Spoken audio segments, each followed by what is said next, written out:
Nako, eto mga kababayan na trending nagkasagutan. Nako, init sa Senado. Dahil po sa debate ni Senator Marcoleta at Lacson sa plenaryo, nag-viral, sumabog sa galit ang dalawa. Nako, patungkol po riyan at ang ating alamin at panonoorin mga kababayan. Pero bago po natin simulan yan, palike naman po ng video ito.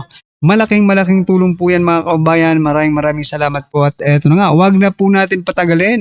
Simulan na po natin panoorin ang video ito at bigyan po natin ng reaksyon. Eto na po. Pa nga eh.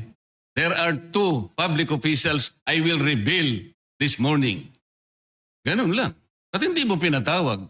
Kung pinatawag mo yun, malinaw na malinaw, nalagay sana sa transcript. If I may be Natanggap allowed, mo. Mr. President. Patapusin niyo muna ako para may paliwanag po kung bakit hindi man lang ako sumagot sa inyo dito sa ibinigay niyong material na ito. Kasi Senator sinabi po Lacson. ninyo, May I respond, Mr. President? May I respond, Mr. President? Yes, please, go ahead. Mr. President, Your Honor, have you read the partial committee report? ganito po ang Grabe po, no? Grabe po si Soto at Lacson, talagang grabe, no?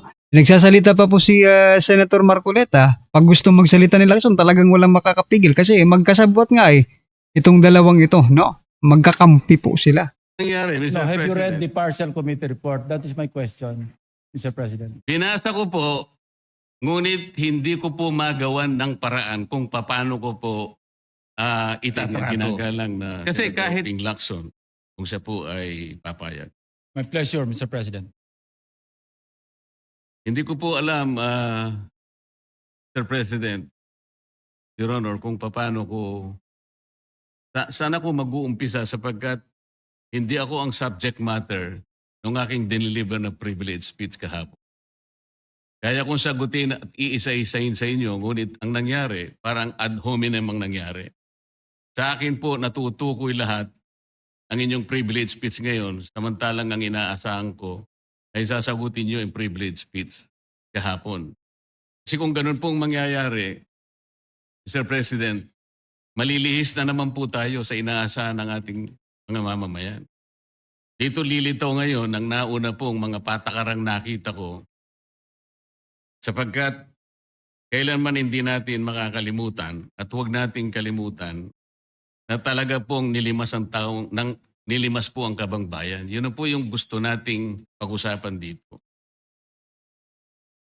Kung sasagutin ko po ng isa-isa ang ibinibintang po ninyo sa akin, maliliis na naman po ang pinag-uusapan na kailangan na po ng taong bayan na malaman na po ang katotohanan.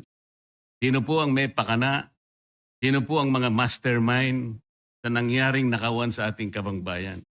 Ito po ay hindi pangkaraniwang pagnanakawan. Yun po ba ang gusto niyong mangyari? Ginoong Ping Lacson? Negative po. Sigurado hindi po yon. Bakit Kayo po? po naglilis. Sino pa po nagsimula nito? Nung Bakit una pong po- privilege speech ninyo, hindi ko na sinagot kasi ayoko magkagulo. Pero enough is enough.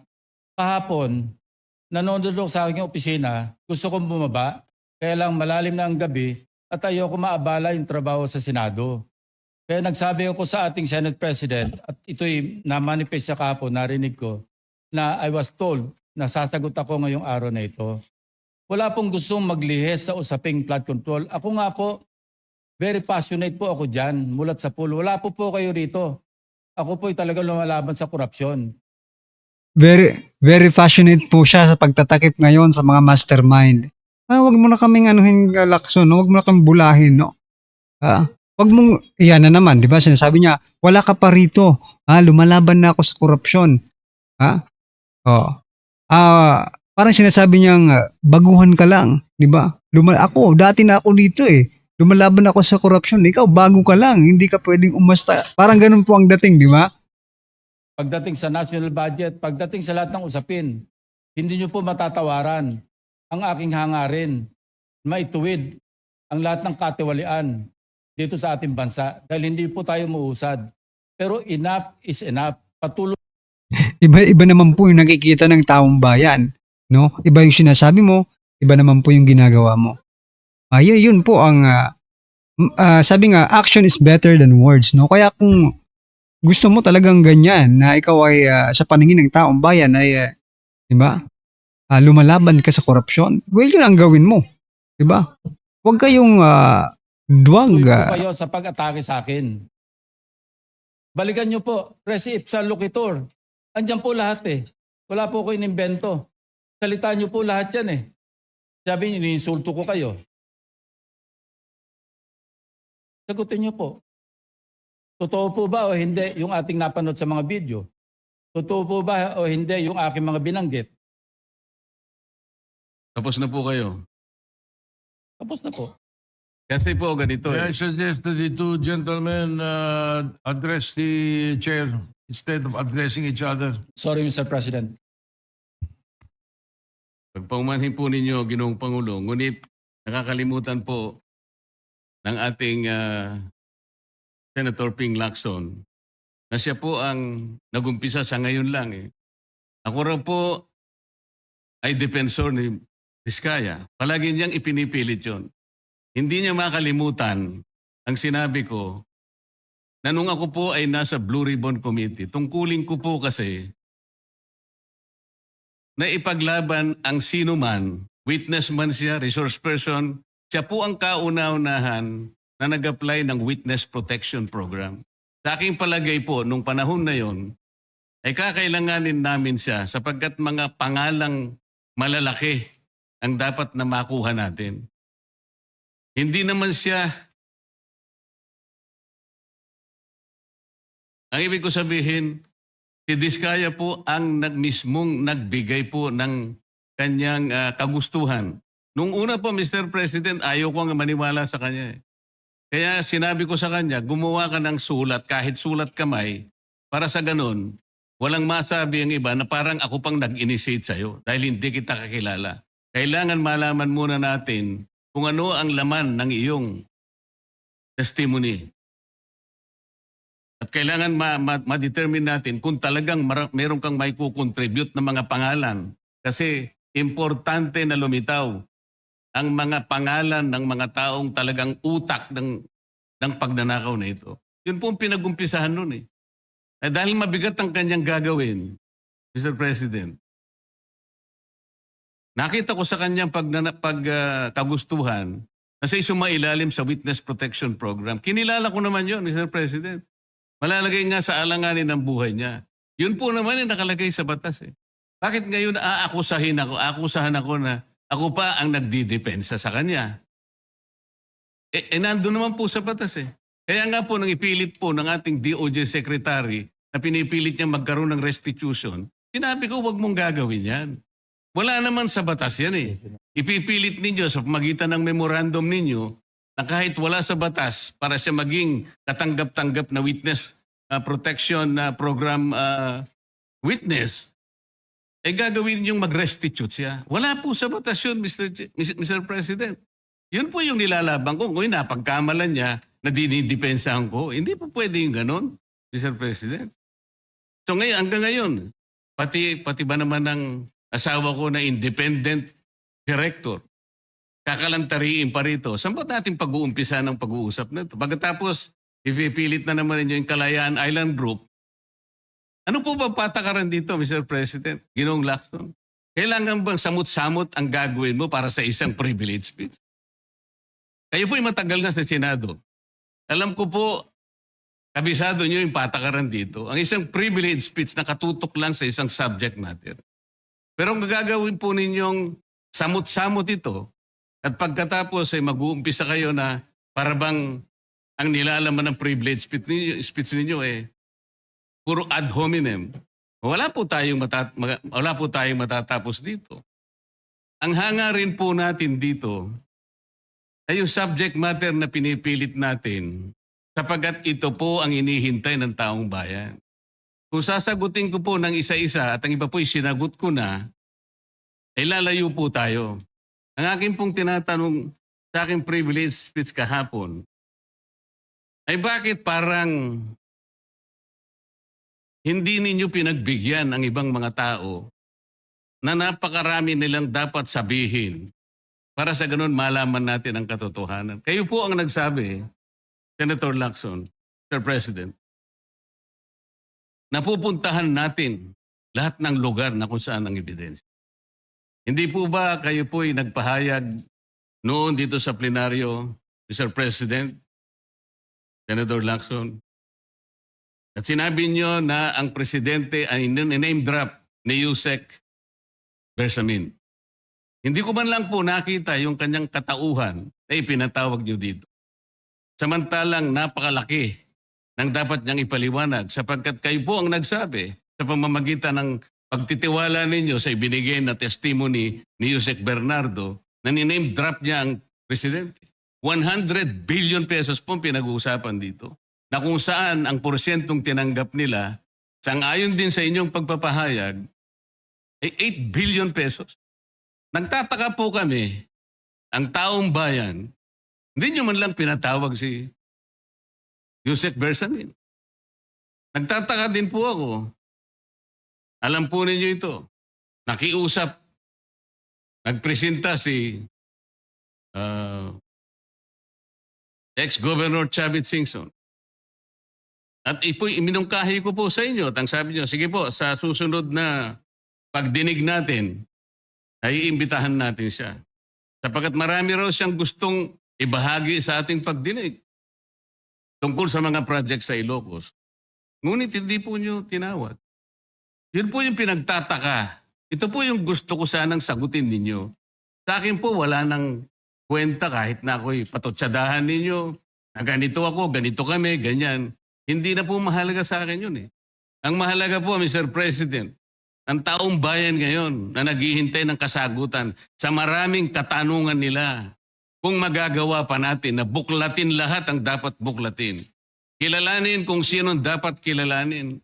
Ang gusto ko pa po sana, Mr. President, sana sagutin po ninyo, Senator Lacson. May I respond, Mr. President? May I respond, Mr. President? Yes, please, go ahead. Mr. President, Your Honor, have you read the partial committee report? Ganito po ang nangyari, Mr. No, have President. you read the partial committee report? That is my question, Mr. President. Binasa ko po, ngunit hindi ko po magawan ng paraan kung paano ko po itatrato. Kasi kahit na po ganun ang nangyari, tiningnan ko po eh. Kaya lang sabi ko sa mga staff ko, nung mag-meeting kami, bakit ka ako wala man lang pirma ito? Ito po taliwas po sa inyong ipinahayag kahapon. Sinabi niyo rito, If I may be natanggap allowed, po. Mr. President. Patapusin niyo muna ako para may paliwanag ko kung bakit hindi man lang ako sumagot sa inyo dito sa ibinigay niyong material na ito. Kasi sinabi po ninyo, for one, I have it on record that his office already received a copy of the BRC Parcel Committee report as early as February 11, both hard and soft copies, but he has not signed it, even with I dissent remark.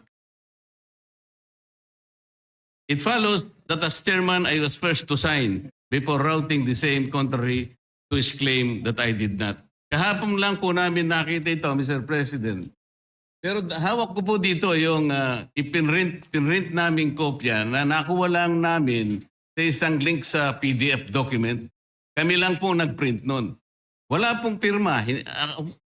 Mr. President, we assume that it came from the office of Senator Lacson or probably from the Blue Ribbon Committee. I would not assume otherwise. So sabi ko, kung walang pirma ito, wala man lang covering letter, ano bang gagawin namin dito? Gagawin ba nating banderitas ito?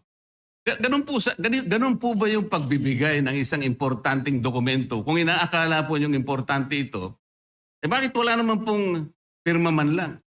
Sa akin palagay, hindi po ganun ang pagtrato sa amin bilang miyembro ng Blue Ribbon Committee. Dapat man lang sana, kahit na initial nyo lang po at meron siguro kayong instruction doon, anong gagawin namin dito? Before Senator Lacson responds, will you answer the question? Did you read it or not? That was the question. Yes, Mr. President. You read it. Okay, Senator Lacson, go ahead. Yes, Mr. President. I mentioned it in my privilege speech. Binigyan po natin ng tiki-tiki isang kopya na may watermark ng kanya-kanyang opisina. Una, nagkaroon po tayo ng isang masamang experience na nag-leak yung nauna ng niroute na committee report. So naisip namin, para matunto natin kung saan opisina manggagaling ang leak, bigyan natin ng tiki-tiki isang kopya. Hindi po talaga pipirmahan yun kasi advance copy po yun eh.